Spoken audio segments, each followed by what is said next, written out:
800 kilometre लंबी अरावली पहाड़ी को अब काट दिया जाएगा, क्योंकि कहा गया है कि जो पहाड़ियां कम ऊंची हैं उन्हें काट दिया जाएगा। अरावली पहाड़ी जो है वो 93% ऐसी पहाड़ियां हैं जो 100 मीटर से कम नीची हैं। अब इस थार मरुस्थल से उड़ने वाला बालू दिल्ली को बना देगा बालू का कटोरा, यहाँ सब ध्वस्त हो जाएगा। और यहाँ से उड़ने वाला बालू हिमालय पर्वत में जाके जम जाएगा। तो यार भैया वहां तो दुनिया की सबसे पुरानी पहाड़ है, 2.5 करोड़ साल पुरानी पहाड़ है, वहां पे उसके 93% पहाड़ों को काट दिया। अरावली पर्वत खत्म होने वाला है, पास हो गया विधेयक, पहाड़ कटेगा सब में बटेगा।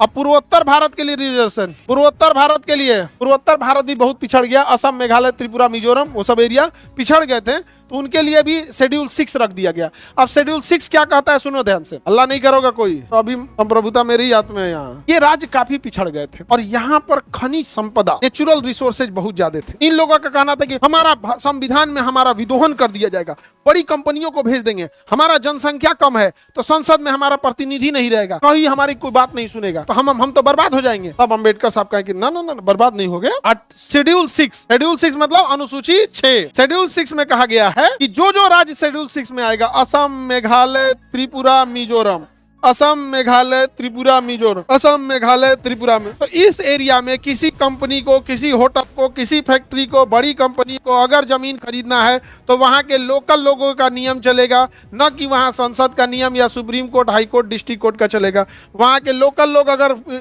इन्वायरमेंट क्लियरेंस देंगे तो चलेगा, अदरवाइज में नहीं चलेगा। अब बताइए, वहां का जंगल आज भी सुरक्षित है, पूर्वोत्तर का, वहां के खनन आज भी सुरक्षित है, बचा के कौन रखा है, शेड्यूल 6। ऐसे ही जम्मू कश्मीर में, लद्दाख में सबसे ज्यादा खनिज है, लेकिन लद्दाख में बर्फ इतना है और वहां सबसे ज्यादा सेंसिटिविटी है, बहुत ज्यादा खनन हो जाएगा, बहुत ज्यादा अगर प्रदूषण होगा, फैक्ट्रीज लगने लगेंगी, होटल खुलने लगेगा, इंडस्ट्रियलाइजेशन होगा, यहाँ का बर्फ पिघलेगा, कंपनियां अपना पैसा कमा के लेके चली जाएंगी, वहां के रहने वाले वैसे ही बर्बाद हो जाएंगे जैसे आज धनबाद और झरिया के लोग वहां पे कोयला निकालने के बाद जो आग लग गया है, वहां के आदिवासी आज मर रहे हैं, बड़ी कंपनियां पूछने नहीं जाती है। तो यहाँ भी जरूरी था शेड्यूल 6।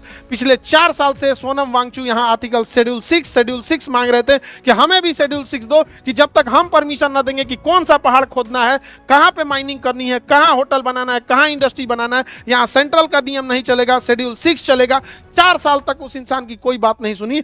लेकिन अगर नेपाल में प्रोटेस्ट हुआ तो वहां के बच्चे भी थोड़ा उग्र हो गए, उन्होंने भी प्रोटेस्ट किया, उनके ऊपर वही धारा लगा दिया गया जो आतंकवादियों के ऊपर लगता है, नेशनल सिक्योरिटी एक्ट, काट के जयपुर की जोधपुर जेल में रख दिया गया। हम भीड़ तंत्र वाले लोग को कोई मतलब नहीं बना है कि वो इंसान इस देश के लिए क्या किया था, वो इंसान इस सेना को ठंड में रहने के लिए टेंट दिया था जहां सेना का नेटवर्क नहीं चल रहा था, दुनिया में पहला वाईफाई बना के दिया, वाईफाई नहीं लाईफाई बना के दिया, इतनी ज्यादा इनोवेशन किया, उसके ऊपर 3 इडियट मूवी बनी है। 3 इडियट मूवी में जो वहां पर रणछोड़ दास छांचड़ बना होता है आमिर खान, वो कोई और नहीं, वो सोनम वांगचू है जो आज जेल में है इस भीड़ तंत्र में।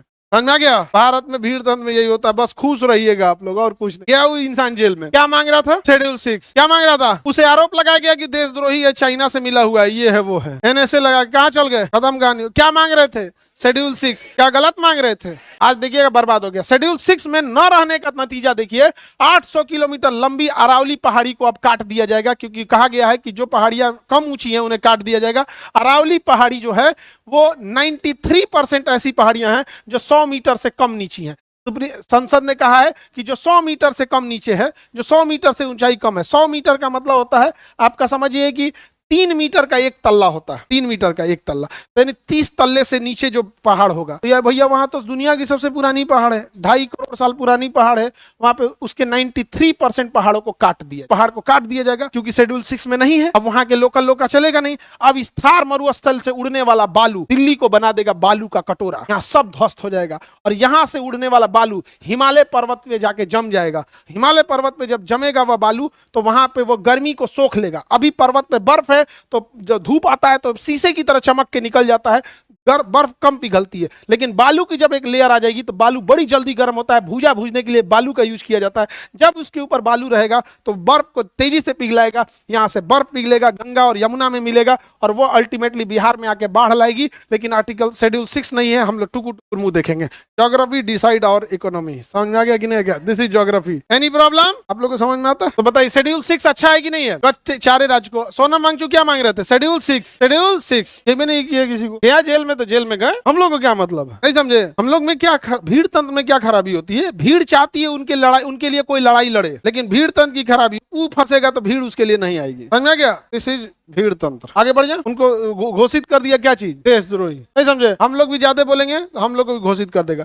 लेकिन फिर पब्लिक हम लोग यही कहेगी, अगर हमको कहा जाएगा कि पाकिस्तान की बात करता तो पाकिस्तान वाला खुद आएगा, या भाई उस सबसे ज्यादा हम लोग को गरियाया है। हमरा तो घोषित नहीं कर सकते हैं और चाइनीज घोषित कर देंगे।